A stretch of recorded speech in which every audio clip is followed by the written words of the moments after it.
A return to an old book and a too big TBR. Sounds about right for me. Hi folks, it's Abby from Abby Pellinor, and today I'm going to be telling you my May TBR. So, it's a fairly big one, or it looks fairly big. It's not quite as big as it seems. It is, but it's not as bad as it seems. So, let's dive straight in. We're going to go with this bad boy sat on top, Les Miserables, Volume 1 by Victor Hugo. So this is a book that I have been buddy reading with Olivia Savannah from Olivia's Catastrophe, and we paused buddy reading this because both of our lives were pretty up in the air. We were both overwhelmed, a lot to do. Reading a chapter or two of this every day was not the thing. So we paused it for both of our sakes, and both of us are getting back to more of a normal level ground now. So we're going to start this back up again. So we are not very far through.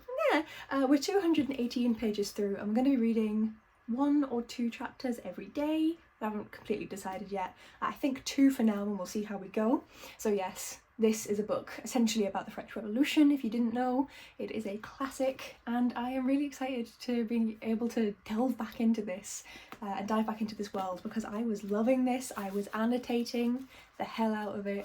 So I'm very excited to dive back into this book. I've not read a classic since we paused this one, which has made me realise that I need at least one classic going on in a month. Then a book that I was supposed to read last month, and that is Red Queen by Christina Henry. This is the second book in her Dark Alice in Wonderland retelling and series, and I'm looking forward to this one. I read Alice in 2018. So I remember some of the book. I know almost nothing. It's a Dark Alice in Wonderland retelling. I like Christina Henry's writing. I'm here for it. This is another one that I was supposed to read last month and didn't get around to, and that is The Blood Trials by N.E. Davenport. The writing is quite small, and this just wasn't going to happen in a month where I was really busy, really overwhelmed, and was reading A Day of Fallen Night. It just wasn't going to happen. Roman army style things is set with futuristic technology against a historical fantasy backdrop. Badass black girls. I'm here for it. I'm less here for the tiny writing, like just make the book bigger at that point. And it's also like 450 pages. So tiny writing. I know I love big books, but getting into them is the intimidating thing. So I think this needs to be one of the first ones I dive into this month. For the Total Bollocks read-along, the prompt for this month is neurodivergence, and the 2 most common forms of neurodivergence that you're probably aware of are ADHD and autism. So I was trying my damnedest to find a book already on my TBR shelves that had neurodivergent representation in it, and I found a few, and I was looking for one that had representation as in it was by an author of colour. Could not find that, so then I was looking for one that was definitively science fiction fantasy. And so Gideon the Ninth apparently has autism or ADHD representation in it. We shall see when I get further into the book. I'm not in the book yet. But this is a dark fantasy that I have heard some mixed reviews about. Some very good, and some people just couldn't get into it. But it counts. I'm looking forward to getting into it because I like myself a dark book. We'll see. The Emperor needs necromancers, the 9th necromancer needs a swordswoman, Gideon has a sword, some dirty magazines, and no more time for undead nonsense. I'm excited. Then I want to finally read Before Your Memory Fades. This is the 3rd book in the Before the Coffee Gets Cold series.